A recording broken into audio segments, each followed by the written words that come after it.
যে মমতা ব্যানার্জি ৬৬ কোটি হিন্দু স্নান করে মহাকুম্ভকে মৃত্যুকুম্ভ বলে, 22 জানুয়ারি 2024 রাম মন্দির উদ্বোধনের দিন যিনি কলকাতায় পার্ক সার্কাসে উনার বিশেষ কমিউনিটিকে নিয়ে মিছিল করেন রাম মন্দিরের বিরুদ্ধে, যে মমতা ব্যানার্জি হিন্দু ধর্মকে গঙ্গা ধর্ম বলেন, যে মমতা ব্যানার্জি পিতৃপক্ষ আমাদের অশুভ কাঁচি নিয়ে গিয়ে প্যান্ডেল উদ্বোধন করেন, সেই মমতা ব্যানার্জি আর যাই হোক প্রকৃত সনাতনী নয়।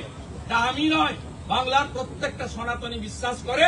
তাই আমাদের যে 2,33,27,000 ভোট মূলত সনাতনী এবং আদিবাসীদের ভোট, আর আপনি ছাপ্পা মেরে ক্যামেরা বন্ধ করে যে 2,75,00,000 ভোট পেয়েছেন, তার 2 কোটি ভোটই হচ্ছে একটা বিশেষ কমিউনিটির আর বাংলাদেশি মুসলমান রোহিঙ্গা যাদের নাম ভোটার লিস্টে আছে অবৈধভাবে, তাদের ভোটে।